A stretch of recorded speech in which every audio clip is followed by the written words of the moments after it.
Battlefield is slowly dying, but you may ask why. Graphics over the past years have been pushed to the extreme and the games are beautiful. But the trade-off? Well, quality gameplay, customization, and map layout. But here in the background we see Battlefield 1 gameplay. A beautiful, stunning looking game. But with a lack of depth and customization, that's where the issues start to fall, and that's what we'll be talking about today. Battlefield, to say the least, is not a bad looking game, and Battlefield has always been one of the top contenders with graphics in any category that you can come up with. But graphics are only a small factor in gaming, with Minecraft being one of the top games of the past decade. And though graphics can push your games to the next limit, it's sort of where Battlefield has started to fall. Battlefield 1, on screen now, obviously is a good looking game, and no one will try to fight that. But where it looks good, it starts to lack content and gameplay. Battlefield 1's maps, especially the one you're looking at on screen here, are just open. And I understand that Battlefield 1 is supposed to be surrounded by World War I, but the maps are just big. They don't create any sort of choke points or any sort of spots for crazy combat such as Battlefield 3 used to, or Battlefield even 4. Battlefield 5 also continues on this streak with a lot of its maps being wide open with no secure point or spot of interest on the map. Players run around the map and you almost rarely see players at times because of the map size. And you may say maps are a small issue in Battlefield, but Battlefield 4 has a great example with one of its core maps, Siege on Shanghai. You have a map that is fairly big and quite an impressive map overall, but you do have a spot of interest, which is the C flag, the tower. The tower can also fall throughout the map, which is a great use of the destruction in Battlefield, which Battlefield 1 tries to do, and so does Battlefield 5, but it doesn't quite come off the same as it did in Battlefield 4. But again, maps are a small talking point in the fall of Battlefield, because some people do like how the Battlefield 1 maps are laid out. Battlefield 1 has very, what I call, circular maps, where there's no middle point on the map. There's no spot where everyone converges in the game, in which Battlefield 3 used to do on a lot of its map, and so does Battlefield 4, especially on Siege of Shanghai with the C flag. But since maps are a small talking point, we'll move on to the bigger issues, and that's customization in Battlefield throughout Battlefield 1 and Battlefield 5. On screen now, you will see the loadouts for the support class in Battlefield 1 specifically. As I scroll through the guns, you're going to see that most of the guns have three variations of them. A lightweight, a trench version, as you can see on screen with the bar here, and the only customization with the guns are switching the iron sights between the iron sights and the AA sight. Again, here we go through the medic class, and you can see that you have the iron sight and the buckshot sight, with most of the guns just being duplicates or even triple of the same gun with supposedly different recoil or fire rates on the guns.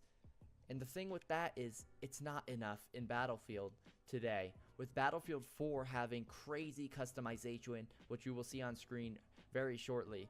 Battlefield has been a game where customization and unlocks were incredibly fun to get, and it slowly started to die within Battlefield 1 and Battlefield in general. On screen here, you're going to see some Battlefield 4 weapons and unlocks in the game, and you can see the incredible amount of guns that were inside Battlefield 4. You can see the customizations, the gadgets, the grenades. Everything about the game was expansive. There was a lot of almost anything in the game, and it made unlocking it really, really fun. I've gone to level 100 on Battlefield 4 3 times throughout my life, and every single time I can say it's been an absolute blast. On screen now, you'll see, as we go through some of the weapons, that every gun can get every attachment in the game, practically. except for underbarrel grenade launchers, which only the assault class can. You can see even the sniper rifles, when we get to them, will be able to have reflexes, cobra sights, thermals. The shotguns as well can have cobras, thermals. You can unlock everything on every gun, and that's what makes the game so incredibly fun to play and has a replayability that it's always had, giving me the ability to get to level 103 times on 3 different consoles. And you may ask, how do you keep playing it? Well, that also contributes to the maps being fun, in which Battlefield 1 and Battlefield 5 just don't do as well. And to show off what I mean by fun maps, we're going to be heading over to Battlefield 3. Here on screen we see gameplay of Operation Metro, one of the core maps from Battlefield 3. And this gameplay was actually recorded yesterday, with still incredibly amounts of full lobbies playing Battlefield 3, obviously because the game is still fantastic. But one thing you'll notice between this gameplay and Battlefield 1, both being on Conquest, is how hectic and fun Battlefield 3 is compared to Battlefield 1. And you can say that, well, Battlefield 1 and World War I weren't crazy hectic, but that's what Battlefield is supposed to be. On screen here, you can see we're getting into a firefight right inside the beginning of Metro's train station, I guess if you want to say. And it was incredibly fun to play this again, because I hadn't played Battlefield 3 in actually quite some time. And this is actually PC compared to Battlefield 1's PS4 gameplay, but overall, gameplay doesn't really change over between console and PC, though I know some PC elitists will say different. But overall, you can just see how fun the gameplay is. It's crazy hectic. We're getting shot at constantly. And I know Operation Metro may be a specific map in the game, and you may say, well, what about the other maps? This is one of the craziest maps in the game that you can play. So what about the other maps? Well, we can look at the other maps as well. Operation Firestorm, Caspian Border, Damavon Peak, Gulf of Omen. So many fantastic maps on Battlefield 3, and you may say, well, those maps are really kind of narrow in a sense. They have one way to go up and down the map, and that may be true, but is that bad? Is it better to have a wide open map, or a map that's a little bit smaller and that's a little bit more hectic? Well, I gotta say, I would like to have a map that is a little bit smaller if that means there's gonna be more action.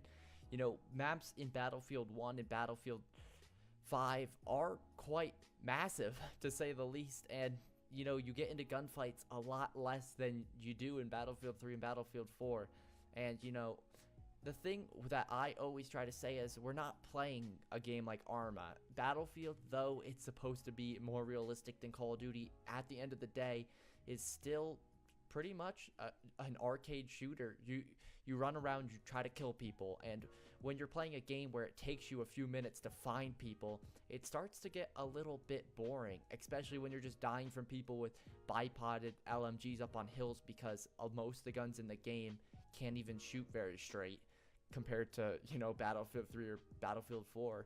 And, you know, you might say, oh, that's because you're on console, but for me, Battlefield 4 was easy to kill people. It wasn't very hard, and that's something I can't say for Battlefield 1. Battlefield 1, I struggled to get over, you know, the 50 kill mark, which shouldn't really happen in a Battlefield game, to be honest. And it's one of the big reasons why I think, you know, in my personal opinion, the Battlefield 1 maps just kind of struggle. And again, maps are just one key factor, and we keep going over the customization again. And on screen here, we're going to be seeing some of the Battlefield 3 customization and unlocks that I want to go over. And on screen here, you can see Battlefield 3. Look how many unlockable weapons there are by doing certain assignments. You can see the FAMAS right here. You need 10 heals, 10 revives, which isn't too hard, but the FAMAS isn't that good of a weapon, so you unlock it and it's fun to use, but then you work on to get more weapons and better things. And I've actually spent a lot of time playing Battlefield 3 specifically with a trash weapon, or, you know, running around with tugs trying to get, you know, kills within the tug range. so I can unlock a certain weapon, and you spend hours doing it, but it's hours of fun because you know you're working towards something fantastic. Where in Battlefield 1, you don't have that sense of satisfaction when you unlock a weapon. It's hard to keep playing Battlefield 1 because I mean the gameplay is just, it's sluggish, it's slow, you feel like you're just dying in the back to people camping on hills and whatnot because it's hard to play. And at the end of the day, Battlefield will be Battlefield, and people will continue to play it. But for the people who loved Battlefield Bad Company 2, Battlefield 3, and Battlefield 4, it is a bit of a struggle to continue to play the newer games that, though graphically are amazing looking, they're just a lot more sluggish and slow than the Battlefields we've come to love, and the reason we fell into Battlefield in the first place. And we hope over the next couple years that Battlefield will go back to the modern ways, and that's always the big hope with Battlefield. And if Battlefield went back to its modern play style with more modern maps that are a little bit tighter and more compact and fast paced, with the graphics and the gameplay of today, I think it could work really well. But it's just something we have to hope for the future. And I will say the same goes for Call of Duty as well. Modern games are just funner to play than futuristic or old World War games. And one of the other things I wanted to say, last things, is Battlefield 5 is based on World War II, but they didn't put any of the big World War II battles in it, and that is a struggle for me. I know they were trying to be unique, but why? Why isn't some of the World War II? Oh my goodness, I don't understand. And I know I've gone away from that commentary voice that I was just saying, but sometimes you gotta rant. But that's gonna be the end of the video, guys. Hopefully you did enjoy watching some of the gameplay in the background, and if you guys agreed with me or you didn't, throw it down in the comments. Say what you guys think about Battlefield nowadays. And again, thank you guys so much for watching. I've been playing Battlefield for a long time, and seeing Battlefields kind of slowly fall apart, sucks as a fan. But at the end of the day, all we can do is hope that Battlefield works and continues to move forward and progress. And hopefully we will be seeing a modern Battlefield game that is really fun to play within the coming years. And again, that's all we can hope for. But again, thank you guys so much for watching, and I will see you guys all in the next one.